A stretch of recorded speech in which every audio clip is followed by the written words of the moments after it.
So yun mga te, ako sabihin na guys, syempre. Huwag nyo na anahin guys, sabihin na ang diva guys, syempre, mga kaganda ko.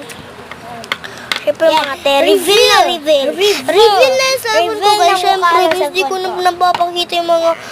Ayun yung cellphone ko, kita nyo siya. Kita balabad sa magka. Yan, sinayin ko na Kaya mamaya. guys, masusulatin pa talaga Ito yung ako, ano syempre, ko, hindi pa assignment. tapos guys, syempre. Hindi pa siya tapos guys, kaya nagsusulat na ako guys. Math notebook yung pinagsasulatan ko, hindi ganyan ha. Hindi mathematics, kaya nga mathematics na. Okay guys, mag-skip counting, ano na ako. Siyempre guys, Skip counting ba yun? Sa math notebook to guys ha. Skip counting ba, ano yun? Karoon ako guys. Yan, skip counting. Skip counting ba ako guys? Hindi pa ako tapos guys eh. Skip counting ba yun?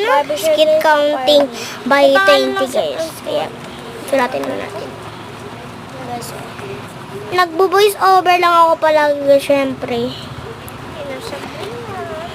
Lagi ako nagbo-voice over, kala niyo. Taga-vlog ako. Nag-iisip pa tuloy Kasi guys, talaga nagbo-vlog ka naman.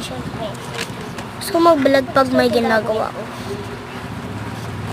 Hindi ko na-videohan yung kanina guys, syempre. Nagsusulat pa. Silang yung Kaya mga nagsusulat kaate na lang ako dyan. So ngayon guys, mahaba na yung buhok ko ngayon. Maganda na ako. Wala na akong kuliti. Sobrang kinis ng ano ko guys. Siyempre may Mainam na naman kaming bago guys. Ay, hindi pa siya bago. Maliwanag lang siya. Hindi nyo po to alam guys na ano yan, nalilipat yan. Ito alam, kala nyo. Ito pag-ibanan niya. Kala nyo guys, alam nyo to. Malito ako minsan guys, syempre. Nakalagay lang sa sarili. Tapos naman? Ito lang yan guys. Oh. Tapos guys, syempre guys, kala nyo naman ba? Talaga guys, malapit na matapos yung ano ko. Kaya matapos na natin. Grabe. Video ka na? Wala, puro daldal! Bibidyo yan? Nami-picture yan. So ngayon guys, yung mama ko guys, hinakausap ko siya kaya. Walang dinakausap may coach. Siyempre guys, nagbibideo ako habang may assignment ako. Yan guys. Yan ka siya na! Ano yan? Nasagutan mo na yan? Hindi pa. Ba't di pa rin pa sinagutan? Ay.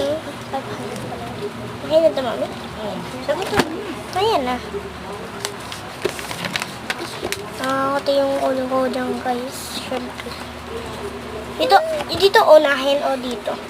Dito o dito? Dito ka na. Para may space. Ako mami, pag nagsusulat kami sa writing mami, sabi ni teacher dito muna, tapos dito, tapos dito. Siyempre, parang tikit-tikit.